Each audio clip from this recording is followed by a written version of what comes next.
Kaikki ne torjunnat ja kaikki. Enkä ollut missään maalivahtina, vaan ne naiset. Hitto, miten huono juttu.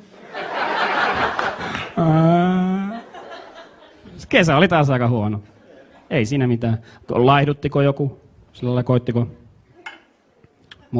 Siellä muutama nainen. Olitteko vähän jumppa.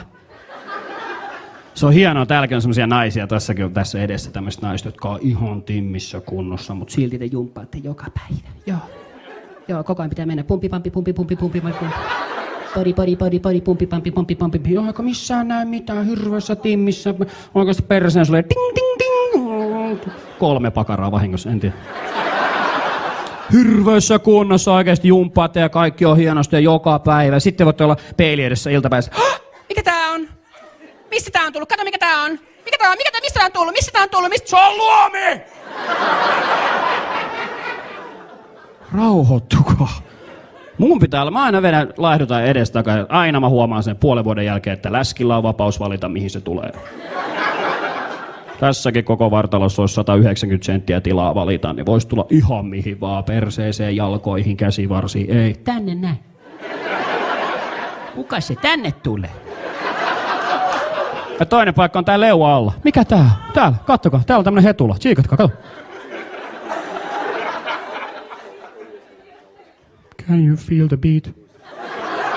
Miettikää, kun mä hullannut tanssia teknoa, miltä tää heiluu täällä. Hirveä hikoilu täällä.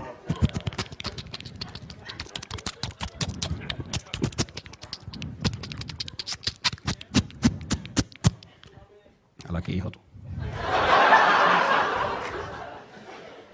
Mä kävin spinningissä. Ootteko käynyt? Joo, se on hieno laji. Tämänkin kokoinen sali. 20 pyörää, kaikki läskit polkee paikoillaan, kukaan liiku mihinkään. Siellä on edessä ohjaaja, joka tietää tästä lajista kaiken. Hänelle on rasvaprosenttia ollenkaan. Koko vartalotrikoot löytyy ja se on ihan onnessa, opastaa kaikkia läskejä polkemaan samaa tahtia. Onnessa asia sille tulee, jaksaa, polkee, tulee, jaksaa. No ei vittu välttämättä jaksa. Mä voisin joskus olla rehellinen se ohjaaja. Puolessa välissä tuntia silleen, okei nyt poikkia, takarivin läski, lopeta sä kuolet kohta.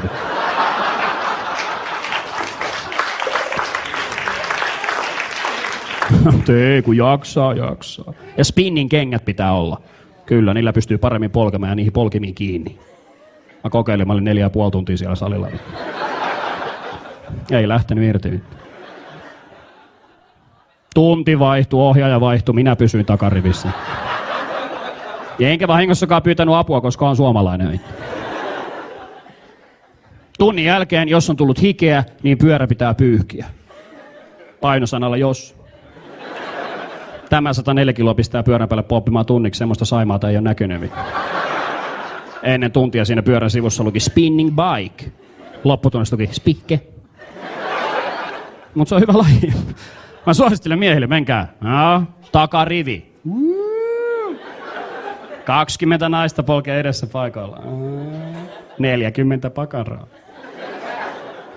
Vaikka te poljette siellä takarivissa paikoillaan, niin puolessa välissä tuntia alkaa tuntua siltä, että minä saavutan noita. Se on hyvä laji. Suosittelen.